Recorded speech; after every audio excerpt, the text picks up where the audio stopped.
गेहूं की महंगाई को काबू में करने के लिए सरकार जल्द केंद्रीय पूल से खुले बाजार में स्टॉक जारी कर सकती है, बेच सकती है। रिपोर्ट्स की माने तो 20 से 30 लाख टन गेहूं खुले बाजार में जारी हो सकता है। इसके लिए एफसीआई ने 2250 रुपए क्विंटल का भाव तय किया है, जबकि खुले बाजार में कीमतें इससे बहुत ज्यादा हैं। खुले बाजार में कीमतें 3000 के आसपास भी अगर कुछ मंडियों की आप बात करें।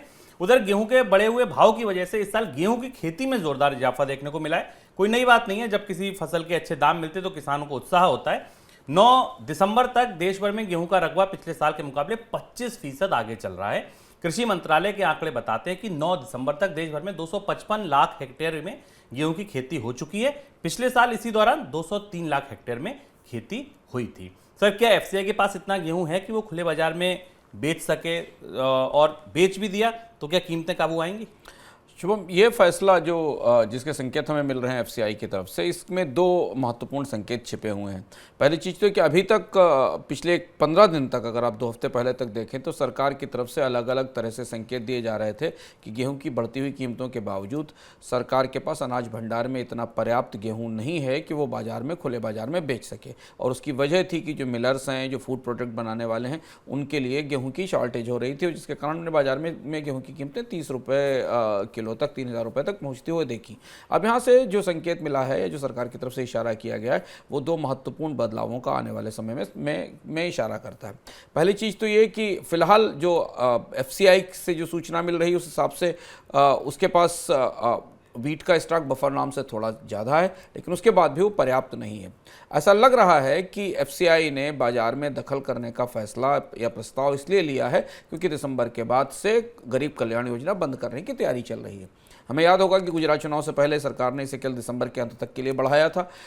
वित्त मंत्रालय लगातार इस बात पर दबाव बना रहा है कि खाद्य सब्सिडी के बढ़ते हुए बिल को देखते हुए गरीब कल्याण योजना को बंद किया जाए। सरकार को इस बार अपनी डिमांड फॉर ग्रांट्स में फूड सब्सिडी के लिए अतिरिक्त पैसा भी संसद से मंजूर कराना पड़ा है, जो बजट के अलावा है। तो अब जबकि गरीब कल्याण योजना के लिए जाने वाला अनाज बंद होगा तो शायद एफसीआई के पास थोड़ा सा जगह बचेगी या थोड़ा सा अनाज बचेगा, जिसके जरिए वो बाजार में कीमतें कम करने के लिए दखल दे सकता है। और इसलिए एफसीआई जिस कीमत पर गेहूं बेचने जा रहा है वो बाजार की कीमत से काफ़ी नीचे है, 22-22.5 रुपये किलो के हिसाब से है, जबकि बाजार में 30 रुपये की कीमत है।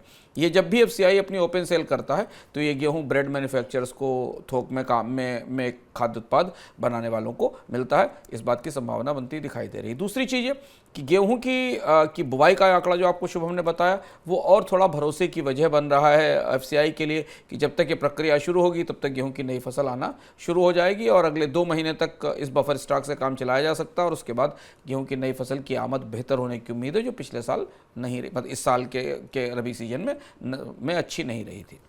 एक और ग्रेन की बात, मक्का की कीमतों में देखी जा रही तेजी की वजह से फूड प्रोसेसिंग मंत्रालय ने वाणिज्य मंत्रालय को मक्का निर्यात पर रोक लगाने की सिफारिश की है। सर, मक्के के निर्यात पर भी पाबंदी की बात क्यों होने लगी? पहले गेहूं था, फिर टूटा चावल था, अब मक्का भी उलझ रहा है। हमने तीसरी बड़ी फसल की तरफ देखा है जहां हम सरकार को बाजार में कमी और बढ़ती कीमतों का असर दिखाई दे रहा है।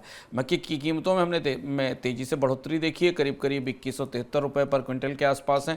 पिछले साल भी इसी के आसपास 2200 रुपये पर क्विंटल के आसपास मेज़ की कीमत थी। वजह उसकी ये है कि इस समय मक्के की मांग साउथ ईस्ट एशिया में तेज़ी से बढ़ी है और भारत के निर्यातकों को इसे वहाँ कैटल फीड में जानवरों के चारे के तौर पर खाने के लिए भेजने में बेहतर ऑर्डर मिल रहे हैं। जबकि भारतीय बाजार में बहुत सारे कैटल फीड प्रोड्यूसर्स इस मांग कर रहे हैं कि अगर कीमतें कम नहीं हुई तो भारतीय बाजार में पशुओं के चारे की समस्या होगी और चुनौती होगी। हमें यहाँ याद रखना होगा कि भारत में दूध की कीमतें लगातार बढ़ रही हैं, पशु चारे का संकट भी रहा और पशु चारे की कमी के कारण दूध की कीमतें भी बढ़ी हैं। तो शायद यहाँ भी सरकार दखल करके मक्के के निर्यात को रेगुलेट करके सीमित करने की तैयारी कर रही है। भारत ऐसा संकेत है कि साउथ ईस्ट एशिया के देशों में भारतीय मक्के की मांग और बेहतर कीमत इस समय उपलब्ध हो रही है।